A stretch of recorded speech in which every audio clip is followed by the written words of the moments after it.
The blue holographic seal of the Galactic Council flickered above the massive amphitheater as Ambassador Elena Vasquez stood at the human delegation podium. Around her, representatives from 47 different species filled the curved seating arrangement, their various forms of communication creating a low buzz that the universal translators converted into a gentle hum.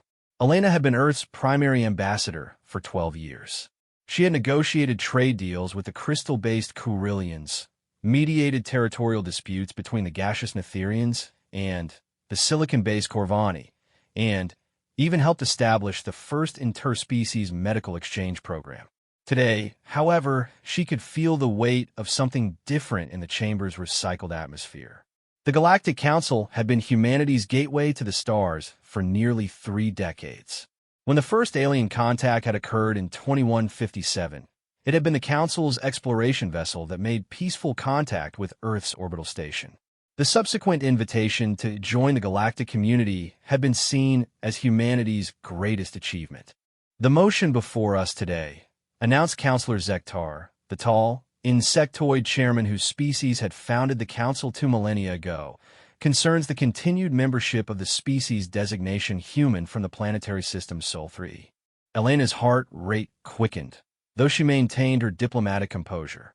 She had heard rumors over the past few months, whispered conversations in the station corridors, sudden silence when she entered rooms where other ambassadors had been speaking in hushed tones. The charges brought forward by the coalition of concerned species, Zektar continued, his mandibles clicking in what Elena had learned was the equivalent of a formal announcement tone, state that humanity has repeatedly violated several key principles of galactic civilization. Ambassador Torvek of the Hegemonian Empire rose from his seat in the third tier. The massive, bear-like creature's voice resonated through the chamber even before the translators converted his words. Esteemed council members, the evidence is clear. Humanity's aggressive expansion, their military development, and their refusal to accept proper guidance from elder species demonstrates their unsuitability for continued membership. Elena requested permission to speak, and Zektar granted it with a gesture of his primary arms. Honored Counselor, I must respectfully request clarification on these charges. Humanity has followed all established protocols for system expansion. Our military development has been purely defensive, and we have consistently sought guidance from council advisory bodies. A ripple of what the translators interpreted as skeptical laughter came from the Valdorian section. Ambassador Kreth, whose serpentine form was coiled on the specialized seating designed for her species, spoke without rising. Defensive? Your species has established military installations in 17 systems within just 30 years of achieving interstellar flight. Most species require centuries to expand beyond their home systems. Our expansion has been necessary to support our growing population and resource needs, Elena replied. All colonies have been established in uninhabited systems, following proper survey protocols. Survey protocols that your species designed, interjected Ambassador Mordon of the Collective States. His crystalline form pulsed with what Elena recognized as agitation. Protocols that somehow always result in finding habitable worlds in systems rich with rare minerals. Elena felt the familiar frustration that had been building over her years of service. Humanity's success in space had indeed been remarkable. Their adaptability, their technological innovation, and their rapid expansion had impressed many species initially. But success, she had learned, could breed resentment just as easily as admiration. If I may address the broader concern, Elena said, activating her personal display to show colonization data. Humanity's expansion rate is consistent with our population growth and technological advancement. We have not displaced any sentient species, have not violated any territorial agreements, and have contributed significantly to Council research initiatives. The display showed impressive statistics. Human colonies had increased food production for the galactic market by 18%. Human medical research had led to breakthrough treatments for diseases affecting 6 different species. Human engineering had improved faster-than-light communication systems that benefited the entire Council network. But Elena could see in the posture and expressions of the assembled ambassadors that facts and figures were not going to win this debate. Counselor Zektar called for the formal presentation of charges. Ambassador Torvek activated the central holographic display, showing a detailed timeline of human expansion. The evidence shows a pattern. Torvek began. First contact in 2157. By 2160, humans had reverse-engineered faster-than-light drive technology that took most species centuries to develop. By 2170, 17 colonies. By 2180, a merchant marine fleet larger than species that have been spacefaring for 1,000 years. Furthermore, added Ambassador Kritiach, their military philosophy is fundamentally incompatible with galactic peace. While most council species maintain ceremonial defense forces, humanity has developed what they call strategic deterrence. They build weapons designed not just to defend, but to project power across interstellar distances. Elena knew this argument well. The human approach to defense had indeed been different.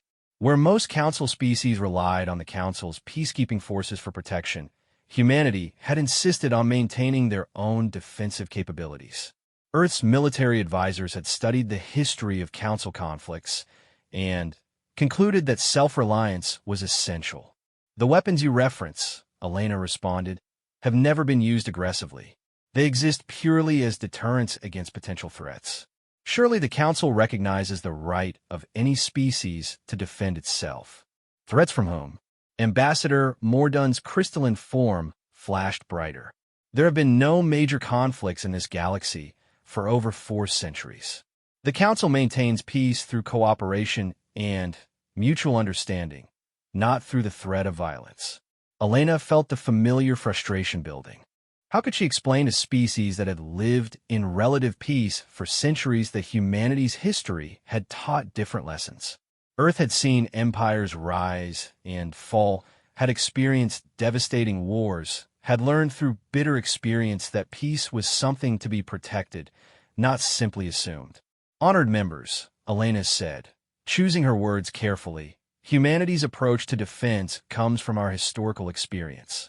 We have seen how quickly peace can be shattered when those who value it are unprepared to defend it. Our military capabilities serve as insurance, not aggression.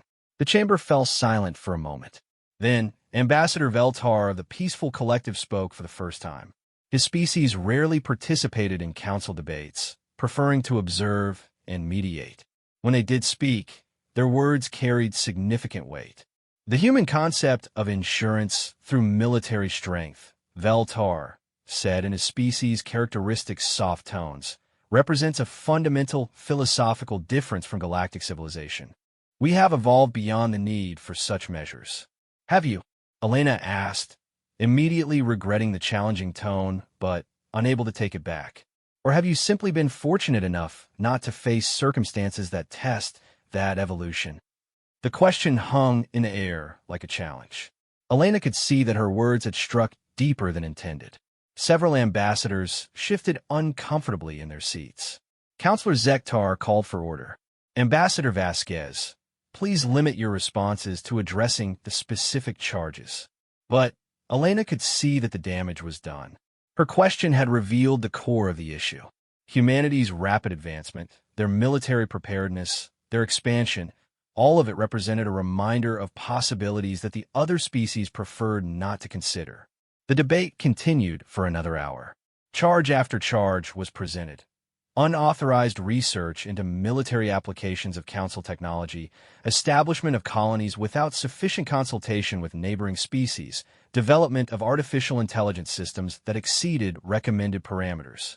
Elena answered each charge with facts, legal precedents, and evidence of humanity's positive contributions. But she could feel the mood of the chamber. This wasn't really about violations of protocol or differences in philosophy. This was about fear. Fear that humanity's rapid advancement would upset the careful balance that had maintained galactic peace for centuries. Fear that human ambition would lead to conflicts that the other species had worked hard to avoid. Fear that humanity's willingness to prepare for war might actually bring war back to a galaxy that had forgotten it. When the final arguments were complete, Counselor Zektar called for the vote. The process was formal and methodical. Each species delegation voted according to their own internal procedures, then announced their decision to the chamber. Elena watched the tally display as the votes were recorded. Green lights for continued membership, red for expulsion. As each vote was announced, she felt her heart sink further. The Hegemonian Empire, expulsion. The Valdorian Republic, expulsion. The Collective States, expulsion. A few votes came in for continued membership. The Terracian Federation, who had benefited significantly from human medical research, voted green. The small independent systems that relied on human merchant ships voted green. But it wasn't enough. When the final tally was announced, 31 votes for expulsion, 16 for continued membership. Elena stood in stunned silence. 30 years of diplomacy, of careful relationship building, of proving humanity's value to the galactic community, all of it swept away in a single vote. The motion passes, Counselor Zektar announced formally. The species designation human is hereby expelled from the Galactic Council, effective immediately. All council benefits, including trade agreements, territorial protections, and technology sharing arrangements, are revoked. Humanity has 90 standard days to remove all presence from council space. Elena felt numb as she gathered her materials. Around her, some ambassadors looked sympathetic, others relieved, still others satisfied. The Hegemonian delegation was already discussing the redistribution of trade routes that had previously included human merchants.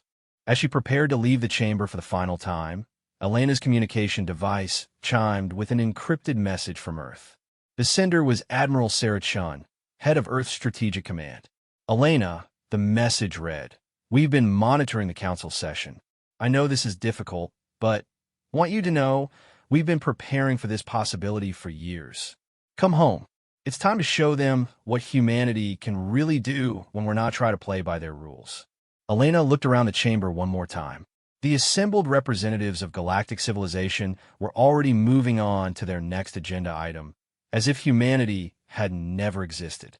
She had spent 12 years trying to prove that humans belonged here, trying to show that humanity could be trusted with a place at the galactic table. Maybe Admiral Chun was right. Maybe it was time to stop trying to prove they belonged and start proving they didn't need permission. Elena walked out of the Galactic Council chambers for the last time, her mind already racing with possibilities.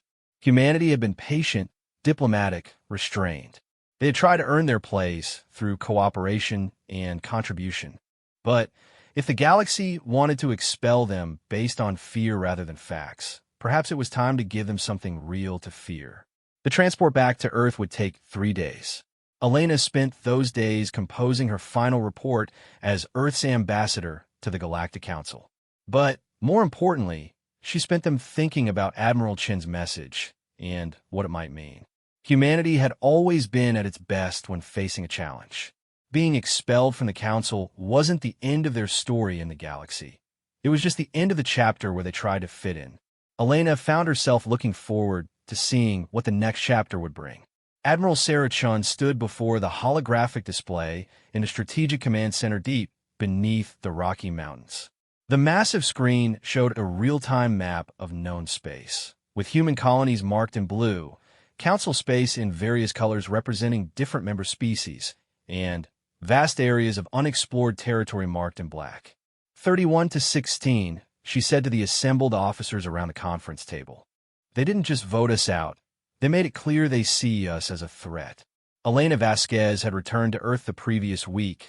Her diplomatic immunity expired, and her mission officially terminated. She sat at the far end of the table, still adjusting to being back on her home planet after 12 years among the stars. The vote was about fear, Elena said, breaking the silence. They're afraid we're advancing too quickly, changing too fast. They've built their entire civilization around slow, careful progress over centuries. General Marcus Rodriguez, head of the Colonial Defense Force, activated his portion of the display. Maybe they were right to be afraid. Look at what we've accomplished in just 30 years. The display shifted to show human achievements since first contact. 17 thriving colonies, each supporting millions of people. A merchant fleet that had become essential to interstellar commerce.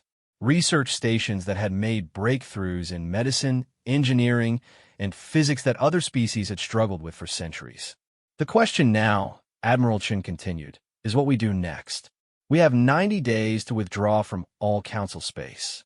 That includes our research stations, our merchant operations, and our diplomatic facilities. Captain James Wright, Elena's former military attaché, spoke up. Admiral, our intelligence networks have been monitoring Council communications since the vote. Several species are already discussing how to divide up our former trade routes and technology sharing agreements. Let them, Elena said with a bitter smile. They'll find out quickly enough that human innovation isn't something you can just redistribute. Admiral Chen nodded. Elena's right. Our success wasn't just about having access to Council space. It was about how we approached problems differently than they do. She activated a new section of the display showing intelligence reports from the past 5 years. We've been preparing for this possibility since Elena first reported growing tensions in the Council. Project Exodus has been developing contingency plans for complete independence from Council systems. The display showed detailed analyses of human capabilities versus Council dependencies. While humanity had benefited from Council membership, they had been careful not to become dependent on it. Human colonies were self-sufficient. Human technology was largely indigenously developed. Human food production exceeded their own needs. The Council thinks they've punished us, General Rodriguez observed. But they may have done us a favor. Dr. Amanda Foster, head of the Advanced Research Division, stood to address the room. Our research teams have been working under Council guidelines for 3 decades. Those guidelines specifically prohibited certain areas of investigation deemed potentially destabilizing to galactic peace. She activated her own display showing restricted research areas. Artificial intelligence beyond basic automation. Nanotechnology applications for manufacturing. Advanced propulsion systems that could exceed Council-approved speeds. Weapons research beyond defensive parameters. We've been playing with handicaps, Admiral Chen said. The Council justified these restrictions as maintaining stability, but really they were about maintaining the status quo. Elena found herself thinking about her conversations with other ambassadors over the years. How often had she heard phrases like, "That's not how things are done," or "Your species moves too quickly"? She had interpreted those as cultural differences, but now she saw them as warnings. How long before they realized their mistake? She asked. Captain Wright consulted his intelligence reports. Based on economic projections, the Council will start feeling the impact within 6 months.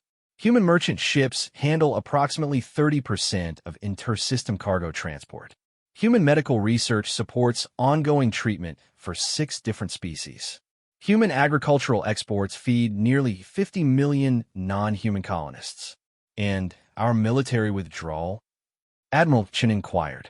More complicated, General Rodriguez replied. Officially, Council peacekeeping forces maintain order. But human patrol ships have been quietly preventing piracy in 17 different sectors. Our intelligence networks have been tracking and disrupting 3 separate smuggling operations that the Council didn't even know existed. The room fell silent as the implications sank in. Humanity hadn't just been members of the Council. They had become one of its essential support systems. They wanted to remove a threat, Elena said slowly, but they've actually removed a safety net. Admiral Chan walked to the main display and zoomed out to show the broader galactic map. Which brings us to our options. We can withdraw gracefully, maintain minimal contact, and focus on our own development. Or, she paused, letting the alternative hang in the air. Or we show them what humanity is really capable of when we stop trying to fit their mold. Dr. Foster activated a new set of displays showing research that had been on hold for decades. The theoretical frameworks are already complete. Advanced AI systems that could manage entire star systems. Nanotechnology that could construct habitable environments in months instead of decades. propulsion systems that could reach anywhere in the galaxy in weeks instead of months. How long to make these theoretical frameworks into reality? Admiral Chen asked. Without council restrictions and with full resource allocation? 18 months for the first-generation systems.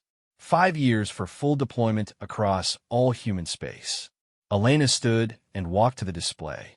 The council expelled us because they thought we were advancing too quickly.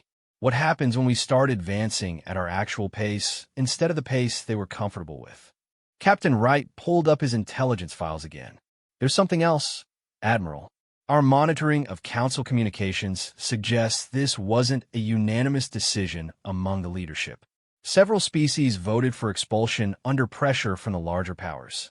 Political pressure? General Rodriguez asked. More than that, economic and military pressure. The hegemonian empire has been building influence for decades, offering protection and trade deals in exchange for political support. Yesterday's vote wasn't just about humanity. It was about consolidating power. Admiral Chun studied the intelligence data. So we're not just dealing with fear of human advancement. We're dealing with a power grab that used that fear as justification. That changes things, Elena said. If this is about politics rather than genuine concern, then our response needs to be political too. She turned to address the room. I spent 12 years building relationships in the council. Not all of those relationships were with the species that voted against us. Some of our strongest supporters were simply outvoted or pressured into abstaining. Dr. Foster added, our research partnerships didn't all involve council oversight. We have direct agreements with individual species for medical research, agricultural development, and technological exchange. Meaning, Admiral Chen prompted, meaning we don't have to withdraw from everything. We can maintain relationships with species that want to work with us, regardless of their council membership status. The implications were significant. If humanity could maintain its beneficial relationships while dropping the restrictions imposed by council membership, they would effectively get the benefits of galactic civilization without the limitations. That's assuming those species are willing to risk council disapproval, General Rodriguez pointed out. Captain Wright smiled grimly. Based on our intelligence, several species are already having private discussions about exactly that possibility. The Taraxians are particularly interested. Our medical research has extended their average lifespan by 30%. Admiral Chun walked back to her position at the head of the table.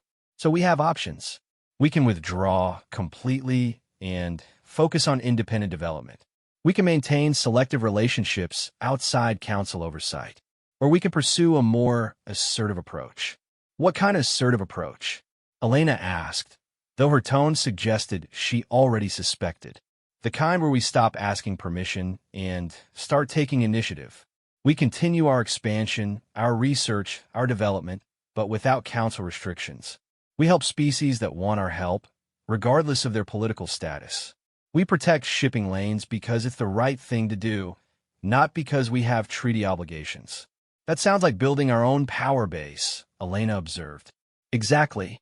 The council expelled us because they feared human influence would disrupt their system. Let's give them something to really worry about. Dr. Foster activated another display showing potential research timelines. If we accelerate development without council restrictions, we could have technological advantages that make our current capabilities look primitive within a decade. The risk, General Rodriguez added, is that this approach guarantees conflict. The Council won't tolerate a rival power base, especially one led by the species they just expelled. Admiral Chen nodded, which is why we need to be ready for that conflict. Not seeking it, but ready for it. She activated a final display showing Project Exodus in full detail. Hidden shipyards and asteroid belts. Research facilities and systems beyond Council surveillance. Resource extraction operations that could support massive expansion. We've been preparing for independence, she said. Now we prepare for leadership. Elena studied the plans with growing amazement. The scale was enormous, bigger than anything the Council had attempted in centuries. How long have you been planning this? Since the first reports of Council resistance to human expansion. We hoped diplomacy would work, but we weren't going to bet our species' future on hope alone. Captain Wright added, "The beautiful irony is that Council intelligence never detected these preparations. They were so focused on monitoring our official activities that they missed the unofficial ones. Because you use human methods instead of Council-approved procedures," Elena realized. "Exactly. We thought like humans instead of trying to think like galactic citizens. Turns out that was our advantage all along." Admiral Chun walked around the table, looking each officer in the eye. "This is decision time. We could try to rebuild our relationship with the Council, accept their limitations, and hope they'll take us back someday. Or we can show the galaxy what humanity can accomplish when we stop apologizing for being effective." Elena thought about her 12 years of careful diplomacy, of trying to prove humanity belonged. Then she thought about the dismissive attitudes, the casual condescension, the assumption that humans should be grateful for whatever place they were given. "I spent 12 years trying to convince them we belonged in their club," she said. "Maybe it's time to build our own club." General Rodriguez nodded. "With better rules and better results." Dr. Foster added, "And better science." Captain Wright concluded, "And better intelligence." Admiral Chin smiled for the first time since Elena's return. "Then it's decided. Project Exodus moves to active status. We have 18 months to completely transform our capabilities and 5 years to establish ourselves as the dominant power in this galaxy." She paused, looking around the room. The Council wanted to remove a threat. Instead, they've created their worst nightmare, a humanity with nothing left to lose and no reason to hold back. Elena felt a strange mix of excitement and apprehension. The future she was contemplating was far more ambitious than anything she had imagined during her diplomatic career. "What do we tell the colonies?" she asked. "The truth," Admiral Chin replied, "that we've been set free." 18 months after the vote, Commander Lisa Park stood on the bridge of the HMS Defiance, humanity's first truly independent warship. Unlike the Council-approved vessels that humanity had operated for 3 decades, this ship had been designed and built entirely to human specifications, incorporating technologies that had been restricted under galactic law. The Defiance was sleek where Council ships were bulky, fast where they were cautious, and armed with weapons systems that pushed the boundaries of known physics. Most importantly, it was completely invisible to Council detection systems, thanks to a combination of stealth technology and AI-assisted electronic warfare capabilities. Status report. Commander Park requested as she reviewed the mission parameters on her command display. Lieutenant Sarah Martinez, the tactical officer, looked up from her console. "All systems operational, Commander. The new quantum drive is performing beyond specifications. We could reach the edge of Council space in 6 days instead of the projected 10. And our passenger?" Park inquired. Dr. Elena Vasquez, former ambassador and now director of independent relations, emerged from the ship's diplomatic quarters. She had traded her formal Council attire for the practical uniform of humanity's new colonial service. But she still carried herself with the dignity that had made her an effective ambassador. "Ready to make first contact with the Corvexi Confederation," Elena reported. "Intelligence suggests they're still interested in our medical research, despite Council pressure to sever all ties." The Corvexi were one of several species that had privately reached out to humanity after the expulsion. Their homeworld was suffering from a plague that human researchers had successfully treated in preliminary trials, but Council restrictions had prevented full implementation of the cure. "How confident are we that this isn't a trap?" Commander Park asked. Captain James Wright, now serving as intelligence liaison, activated a holographic display showing recent communications intercepts. Council intelligence has been monitoring Corvexi communications, but our new encryption protocols make their surveillance efforts useless. The Corvexi are genuine. They need our help, and they're willing to risk Council displeasure to get it. Elena studied the intelligence data with the eye of someone who had spent years reading between the lines of galactic politics. The interesting thing is that they're not the only ones. Our intelligence networks have identified at least 12 species that are actively seeking ways to maintain relationships with humanity despite the expulsion. 12. Commander Park was surprised. During the vote, only 16 species had supported continued human membership. Political pressure works both ways, Elena explained. The hegemony and empire forced many species to vote for expulsion, but they can't force those species to actually prefer the outcome, especially when they start experiencing the consequences. Lieutenant Martinez highlighted several areas on the tactical display. Speaking of consequences, Commander, we're detecting unusual activity in the shipping lanes that human patrols use to monitor. Piracy incidents have increased by 300% in the past 6 months. Wright nodded grimly. Council peacekeeping forces are spread too thin to cover the areas our ships use to patrol. They're trying to maintain order across 47 different species territories with forces designed for ceremonial duties, not active security. And smuggling. Elena inquired. Even worse. 3 major smuggling operations that we use to monitor have expanded significantly. The Council doesn't even know they exist, and their detection methods are decades behind current stealth technology. Commander Park studied the data with growing concern. Are we talking about dangerous contraband? Military weapons, restricted technology, and, in at least one case, biological agents that could devastate entire ecosystems if mishandled, Wright replied. We used to intercept or track these shipments and quietly pass intelligence to Council authorities. Now they're on their own, Elena finished. And they don't even realize how much they depended on human intelligence capabilities.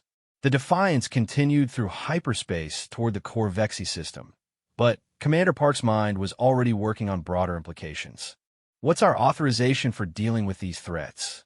Elena smiled with the expression of someone who had waited years to have this conversation. We're no longer bound by Council regulations about non-interference. If we encounter criminal activity that threatens civilian populations, we have full authorization to take appropriate action. Define appropriate action, Park requested. Whatever we determine is necessary to protect innocent lives and maintain interstellar security, Elena replied. We're not asking permission anymore. The bridge fell silent as the implications sank in. For 30 years, human military forces had operated under careful restrictions, always mindful of Council oversight, always concerned about political ramifications. Now they were free to act according to their own judgment. How are the other human ships handling this transition? Commander Park asked. Lieutenant Martinez activated a fleet status display. Better than expected, the colonial fleet now consists of 47 vessels designed to our own specifications. Each ship is equipped with the advanced AI systems, stealth capabilities, and enhanced weapons that were previously restricted. More importantly, Wright added, each ship is crewed by people who are tired of watching criminals operate with impunity because of political considerations. Elena walked to the main display and activated a galactic map showing current human operations. We're not just building a new fleet. We're building a new model of galactic civilization, one based on effectiveness rather than consensus, results rather than process. Red markers on the display showed areas where human ships were already making a difference. Shipping lanes cleared of pirates. Smuggling operations disrupted. Medical aid delivered to species whose Council representatives have been unable or unwilling to help them. The Taraxians' plague response is a perfect example, Elena continued.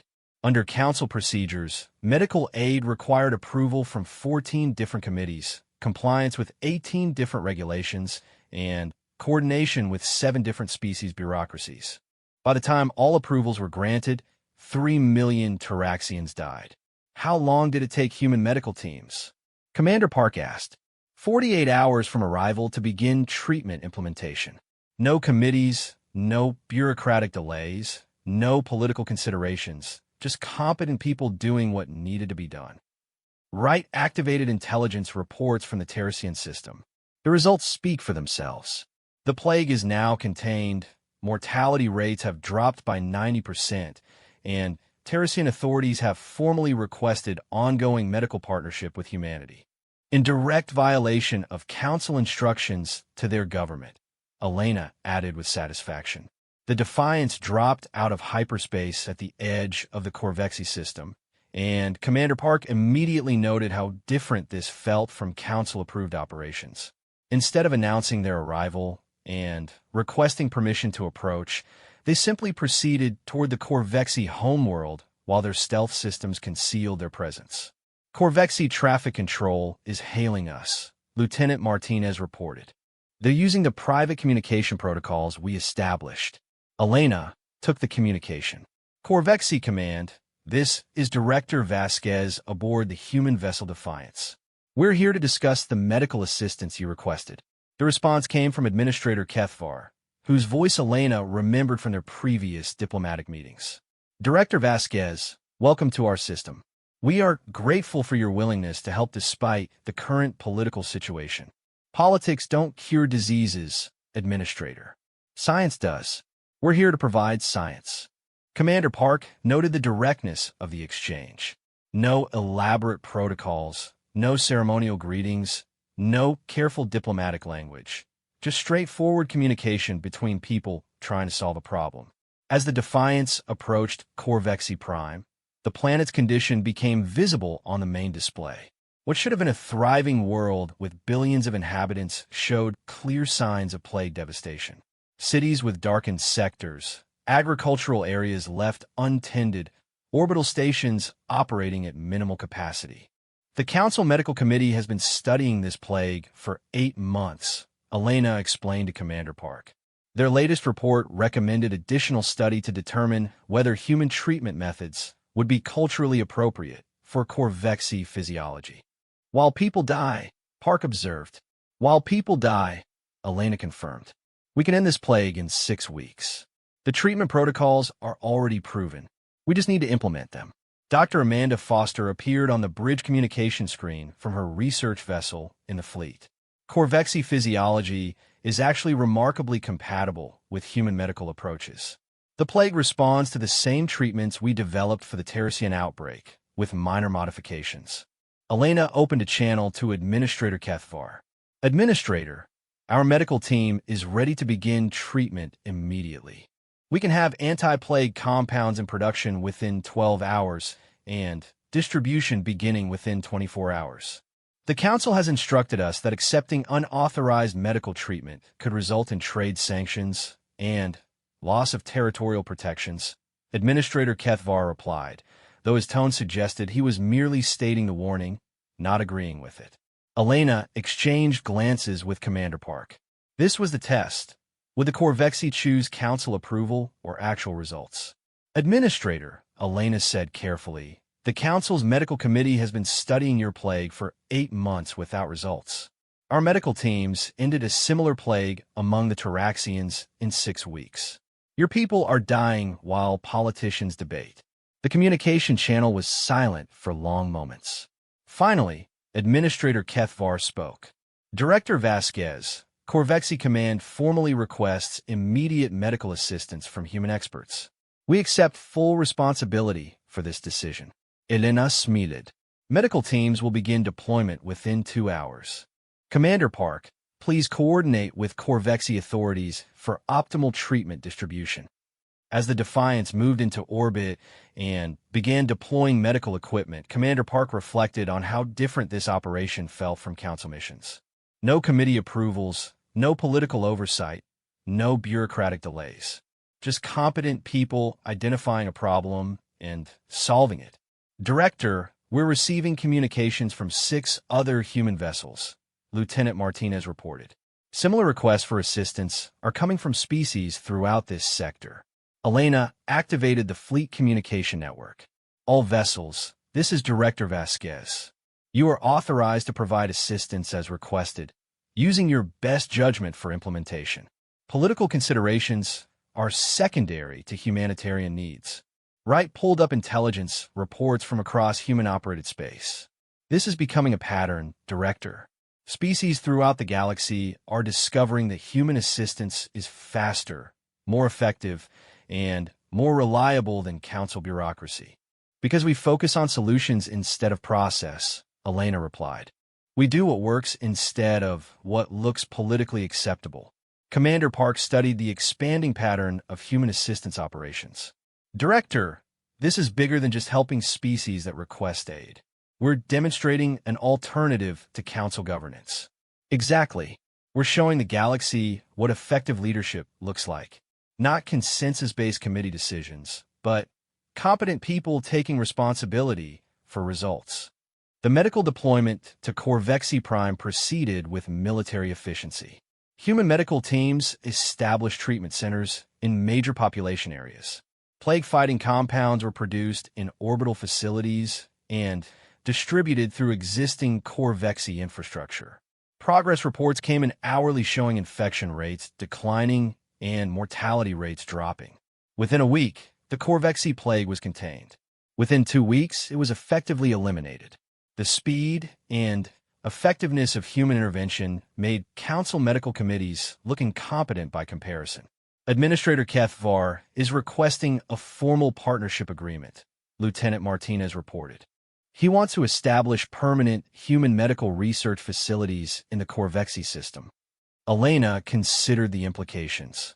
That would be a direct challenge to council authority over member species. Yes, it would, Commander Park agreed. The question is whether we're ready for that level of confrontation. Elena thought about her 12 years of diplomatic service, of trying to work within council systems, of watching bureaucracy prevent effective action. Then, she thought about the Corvexy civilians who were alive because human medical teams had ignored political considerations and focused on saving lives. Admiral Chin was right, she said finally. It's time to build our own club with better rules and better results. She opened a channel to Administrator Kethvar. Administrator, humanity accepts your proposal for a formal partnership agreement. We'll establish permanent facilities and provide ongoing medical research support.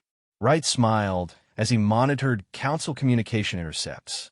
Council intelligence is going to have a very interesting day when they figure out what just happened here. Let them, Elena replied. Maybe it's time they learned what they actually lost when they expelled us. 2 years after the Corvexy medical intervention, Admiral Sarah Chun stood in the Strategic Command Center watching real-time intelligence feeds from across the galaxy. The holographic display showed a transformed political landscape that bore little resemblance to the stable council hegemony that had existed just 3 years earlier. Status report. Admiral Chen requested as Elena Vasquez entered the command center, now wearing the insignia of Secretary of Galactic Affairs for the emerging human commonwealth. 17 species have formally requested partnership agreements with humanity, Elena reported, settling into her position at the strategy table. 8 more are conducting secret negotiations. And the council is starting to panic. Captain Wright activated detailed intelligence displays. Council communications intercepts show increasing concern about what they're calling the human problem. 40% of their former trade volume is now conducted through human-mediated partnerships. Their peacekeeping forces are overwhelmed, and 3 separate smuggling organizations are operating completely outside their detection capabilities. General Rodriguez highlighted military developments on the tactical display. More significantly, Admiral, 4 council species have quietly requested human security assistance for their territorial waters. They're not formally leaving the council, but they're acknowledging that council protection is inadequate. Admiral Chun studied the data with satisfaction. So our strategy is working. By focusing on competent results rather than political processes, we're demonstrating the limitations of council governance. Dr. Foster joined the briefing via holographic link from the Research Command Station. The technological gap continues to widen, Admiral. Our unrestricted research programs have achieved breakthroughs that the Council declared impossible under their stability protocols. We're now operating technology that's roughly 50 years ahead of standard Council capabilities. Example, Elena requested instantaneous communication across galactic distances. The Council's fastest communication still requires relay stations and takes weeks to cross major distances. Our quantum entanglement networks provide real-time coordination across all human space. Wright added, which is why we can respond to crises in hours while council bureaucracy requires weeks just to convene emergency sessions. The display shifted to show recent operations. Human rapid response teams had ended 3 separate humanitarian crises in the past month. A plague outbreak among the Zoltharian colonies was contained within 48 hours. A massive asteroid threatening the Vorthan homeworld was diverted using human gravitational manipulation technology. A trade war between 2 minor species was resolved through human mediation in 6 days. Each successful intervention strengthens the narrative, Elena observed. Council governance is slow, bureaucratic, and ineffective. Human governance is fast, competent, and results-oriented. Admiral Chen nodded. But the Council isn't blind to what's happening. Intelligence suggests they're planning a response. Wright activated classified intercepts from Council security communications. 3 weeks ago, Councillor Zektar convened a secret session with representatives from the major Council powers. The topic was addressing the human insurgency. Insurgency? General Rodriguez looked amused. We're not attacking anyone.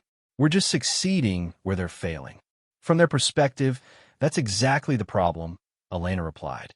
Our success delegitimizes their entire system of governance. If 17 species can get better results through partnership with humanity than through Council membership, what does that say about the Council's value? Admiral Chun walked to the main display and highlighted Council military assets. What kind of response are they considering? Economic sanctions against species that partner with us, Wright reported. Military pressure against our allied governments.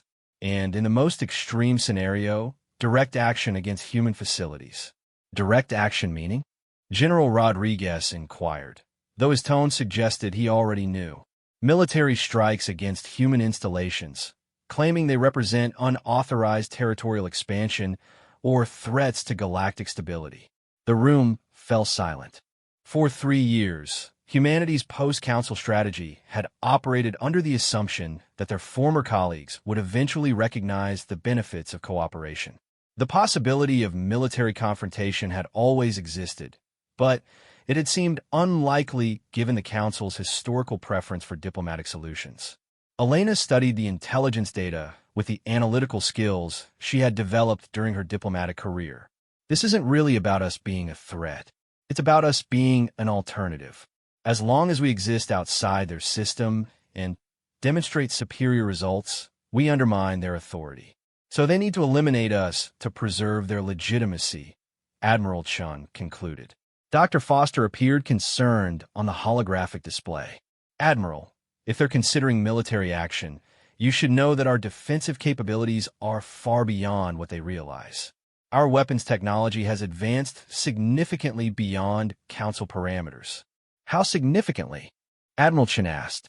We could disable the entire Council fleet without destroying a single ship, if necessary. Our electronic warfare capabilities can take control of their systems remotely. Their weapons couldn't penetrate our defensive screens. And our speed advantage means we could outmaneuver their formations before they could target us. General Rodriguez activated tactical projections. The real question is whether we want to demonstrate those capabilities. Once we show them how advanced our military technology has become, there's no going back to peaceful coexistence. Elena considered the implications. Maybe it's time to stop pretending we're equals. Maybe it's time to demonstrate that we've moved beyond their technological and organizational capabilities entirely. Admiral Chun pulled up strategic assessments from all human territories. Our analysis suggests that the Council's window for effective action against us closed about 18 months ago. They could have challenged us when we were still operating with Council-level technology. Now they're bringing swords to a gunfight, Wright finished. The question, Elena added, is whether we want to wait for them to make the first move or whether we should take initiative to resolve the situation on our terms. Admiral Chun activated a secure communication link to the Colonial Fleet Command. Fleet Status Report. Admiral Rodriguez Patel appeared on the communication screen from the flagship of the human colonial fleet. All vessels operational and ready, Admiral. 137 ships, ranging from exploration vessels to heavy cruisers, all equipped with technology that Council forces can't match. And our intelligence networks? Captain Martinez, now Director of Intelligence Operations, appeared on another screen. Complete surveillance coverage of Council space, Admiral. We know their military positions, their communication protocols, their operational plans, and their command structures. They have essentially no intelligence regarding our true capabilities. Elena walked to the galactic map display. Admiral, I recommend we arrange a demonstration. What kind of demonstration?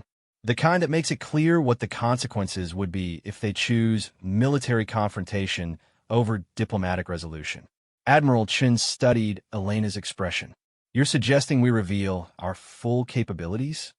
I'm suggesting we arrange a situation where our capabilities become obvious, but in a context that doesn't appear threatening. A rescue operation, perhaps, or a peacekeeping intervention that demonstrates our technological superiority while serving humanitarian purposes. Write activated intelligence reports from the frontier regions. Actually, Admiral, there's a perfect opportunity developing in the hegemony and border sectors. 3 species are engaged in a territorial dispute that's escalating toward full warfare.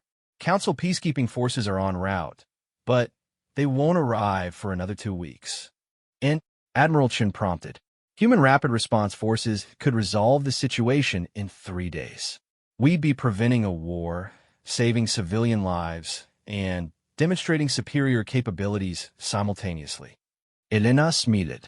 And we'd be doing it right in front of the Hegemonian Empire, which has been the primary advocate for military action against humanity. Dr. Foster looked concerned. That's a direct challenge to the Hegemonian military. They consider that region their sphere of influence. Exactly, Admiral Chen replied. If we can successfully intervene in their territory, resolve a crisis they couldn't handle, and do it with technology they can't match, we send a very clear message about the relative capabilities of human versus Council forces. General Rodriguez activated tactical planning displays. The military requirements would be minimal, Admiral. A single human task force could accomplish what would require the Hegemonian Empire's entire regional fleet. Elena studied the political implications. This could be the defining moment. Either the Council recognizes that we've evolved beyond their level of governance and seeks accommodation, or they escalate to military confrontation and discover exactly how outmatched they are. Or, Admiral Chen added, they choose option 3, recognition that human capabilities represent the future of galactic civilization, and they request partnership rather than demanding submission. Wright pulled up detailed intelligence on the developing crisis. The Carithian-Velthak-Nirvani dispute involves mining rights, territorial boundaries, and trade route access. Classic council-level political complexity that usually takes years to resolve through diplomatic committees.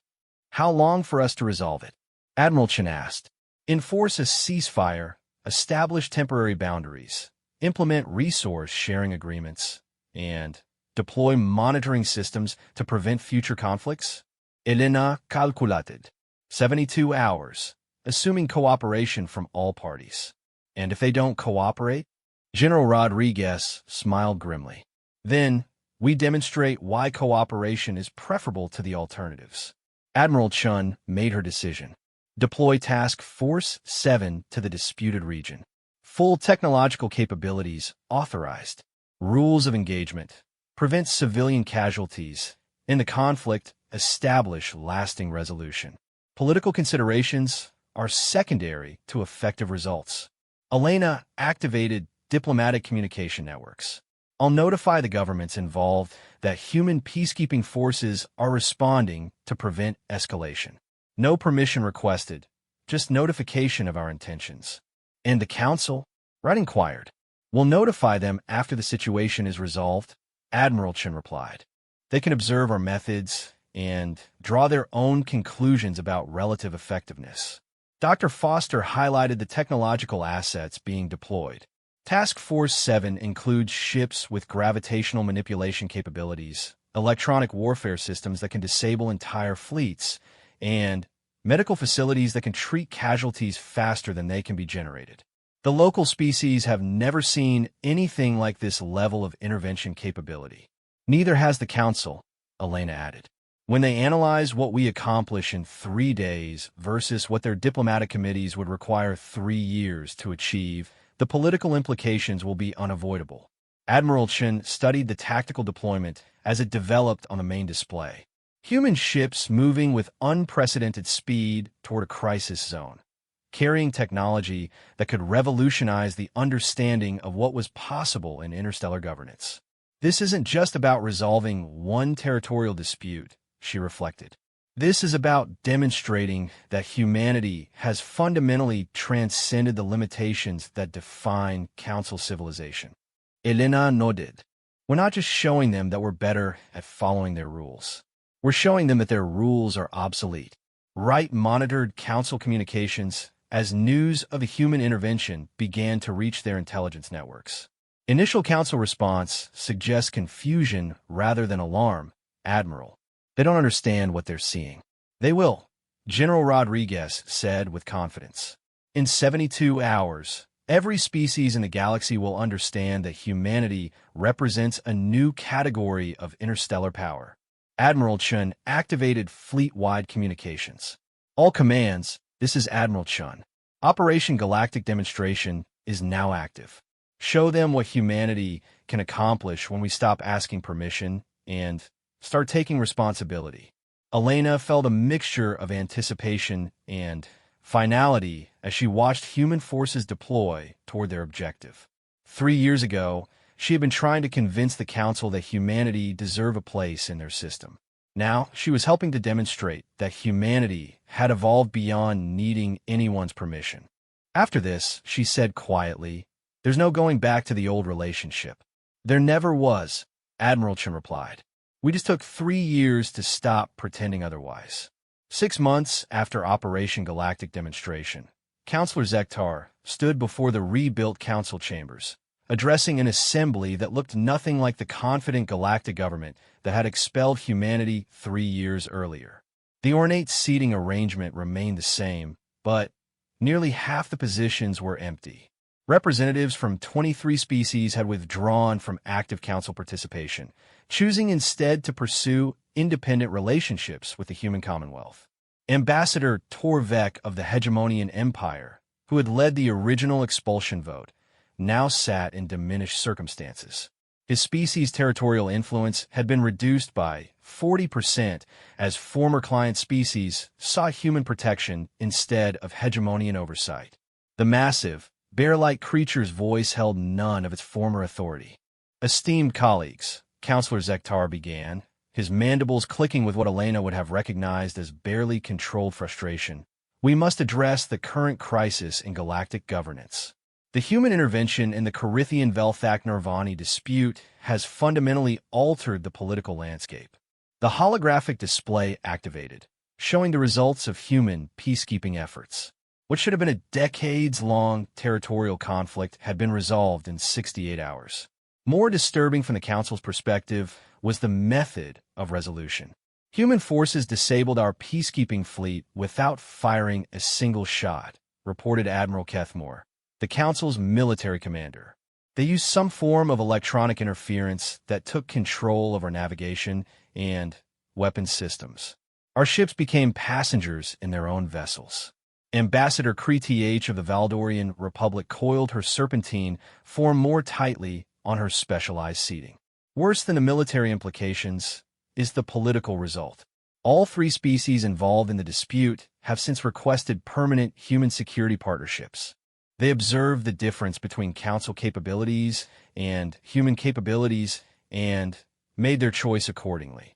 The chamber fell silent as the implications sank in. The Council's authority had always been based on consensus and mutual benefit. When a superior alternative became available, that authority simply evaporated. "What are our options?" Councillor Zektar asked, though his tone suggested he already suspected the answer. Ambassador Mordun's crystalline form pulsed with agitation. "Our intelligence analysis suggests 3 possibilities. We can accept subordinate status and seek accommodation with human authority. We can attempt military resistance, and face inevitable defeat. Or we can request partnership and hope they're willing to share power. None of those options preserve council independence. Observe Ambassador Veltar, the peaceful collective. Because council independence is no longer possible, Admiral Kethmore replied bluntly. Human capabilities exceed ours in every measurable category. Military technology, economic efficiency, crisis response, diplomatic effectiveness. We cannot compete. Torvek rose from his seating with visible effort. 3 years ago, we expelled humanity because we feared their rapid advancement would destabilize galactic civilization. We were right about the destabilization. We were wrong about our ability to prevent it. The main display shifted to show comparative data that painted a stark picture. Human-aligned space had grown from 17 systems to over 200 in just 3 years. Human trade networks handled 60% of galactic commerce. Human security forces maintained peace in regions where council authority had completely collapsed. The Taraxians alone provide a case study, reported Intelligence Director Vashti, a graceful avian species whose people had remained neutral during the expulsion vote. Under council medical protocols, their plague killed 4 million people over 8 months. Human medical intervention ended a similar plague among the Corvexi in 6 weeks, with 0 mortality after treatment began. And the technological gap continues to widen, Admiral Kethmore added grimly. Our analysis of human intervention capabilities suggests they're operating with approximately 75 years of advancement beyond our current level. Ambassador Kreth spoke what everyone was thinking. How is such rapid advancement possible? Even with unrestricted research, technological progress should require decades for implementation. Intelligence Director Vashti activated a new display showing intercepted data from human operations. Their artificial intelligence capabilities appear to be the key factor. They're using AI systems that can accelerate research, optimize manufacturing, and coordinate complex operations at speeds we cannot match. AI systems that violate every council protocol for artificial intelligence development, Counselor Zektar noted. AI systems that work, Torvek replied with bitter emphasis. Our protocols prioritize safety and control over capability. Their approach prioritized results. The Chamber's attention turned to a new communication request indicator. Counselor Zektar authorized the connection, and the display showed Elena Vasquez, former ambassador and current Secretary of Galactic Affairs for the Human Commonwealth. Elena appeared exactly as composed as she had during her diplomatic career, but now she spoke with the authority of someone representing the dominant galactic power rather than a petitioning member species. Honored counselors, Elena began with diplomatic courtesy that somehow managed to sound condescending. I hope this communication finds you well. I'm reaching out regarding the current situation in galactic governance. Counselor Zektar responded with as much dignity as possible under the circumstances. Secretary Vasquez, we appreciate your willingness to communicate with the Council. Of course, despite our political differences, humanity recognizes the historical importance of the Galactic Council. We have no desire to see the complete collapse of existing governmental structures. The phrasing was carefully chosen and clearly understood by everyone in the chamber. Humanity was offering to preserve the Council's existence, not its authority. What proposal does humanity wish to present? Counselor Sektar inquired. Elena activated her own display, showing a transformed galactic map. The Human Commonwealth proposes the establishment of a new framework for galactic governance, one that recognizes current political realities while preserving the dignity and cultural autonomy of all species.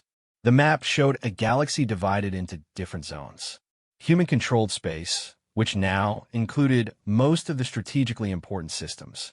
Council-administered space, reduced to about 30% of its former territory, and independent systems choosing their own governance structures. Under this framework, Elena continued, the Council would maintain full authority over species that choose Council membership. The Human Commonwealth would provide security, economic coordination, and crisis response for species requesting those services. Independent systems would receive support from whichever governmental structure best serves their needs. Ambassador Torvek studied the proposal with growing understanding. You're offering to formalize the status quo. We keep what we can still govern effectively, while you take responsibility for everything else. Essentially, yes, but with important safeguards. Council space would be protected from external threats. Trade relationships would continue. Cultural and scientific exchanges would be encouraged. We're not seeking to eliminate the Council. We're seeking to establish a sustainable coexistence. Intelligence Director Vashti highlighted potential concerns. What guarantees do we have that human expansion won't eventually eliminate Council space entirely? Elena's response was immediate and confident. The same guarantee that has prevented human expansion into Council space for the past 3 years. We have no interest in governing species that don't want our governance. Our success comes from cooperation with willing partners, not from forced compliance. Admiral Kethmore asked the military question that concerned everyone. And if we refuse this proposal, then you continue operating under current conditions, which appear to be challenging for maintaining effective governance. We won't take hostile action against Council space, but we also won't prevent further voluntary departures of Council member species. The implications were clear. The Council could accept a formal arrangement that preserved their dignity while acknowledging human superiority, or they could watch their authority continue to erode until nothing remained. Councillor Zektar requested a recess to allow private consultation among the remaining Council members. Elena graciously agreed to wait for their response. During the recess, the debate in the Council chambers was intense but brief. Every analysis led to the same conclusion. They had no viable alternative to Elena's proposal. 3 years ago, we expelled humanity to preserve galactic stability, Ambassador Veltar observed. Instead, we created exactly the scenario we were trying to prevent: human dominance over galactic civilization. The irony, Torvek added, is that they're offering us better terms than we probably would have offered them if our positions were reversed. Intelligence Director Vashti provided the final assessment. Acceptance preserves Council existence and allows us to govern the species that genuinely prefer our approach. Refusal leads to gradual elimination through voluntary departure of our members. When the session reconvened, Councillor Zektar addressed Elena with formal dignity. Secretary Vasquez, the Galactic Council accepts the proposed framework for galactic governance.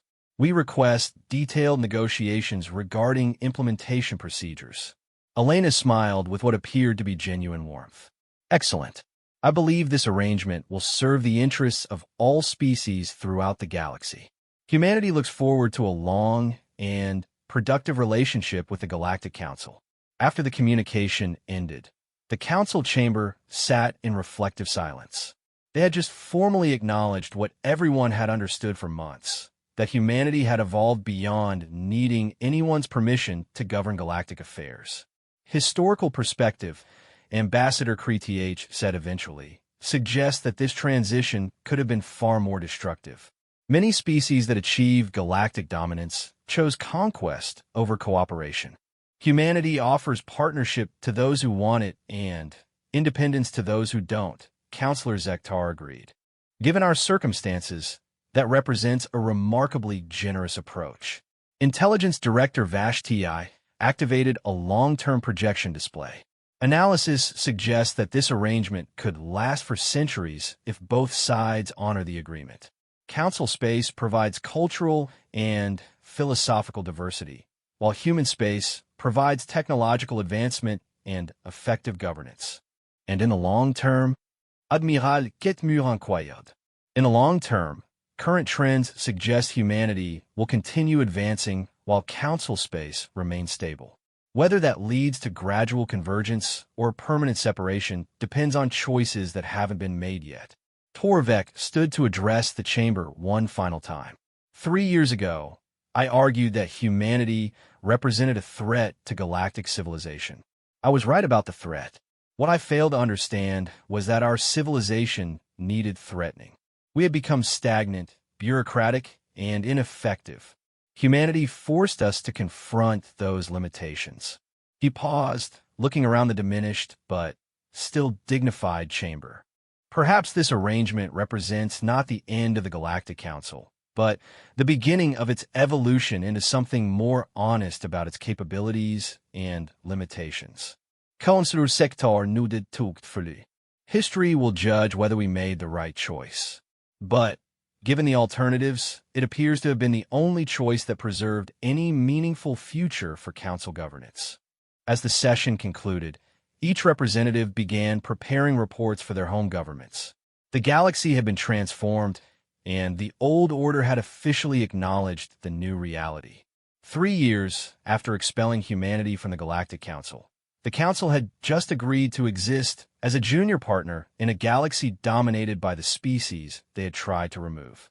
Elena had been right during her final moments as ambassador. Humanity hadn't needed a reminder that they were capable of greatness. They had needed permission to stop apologizing for it.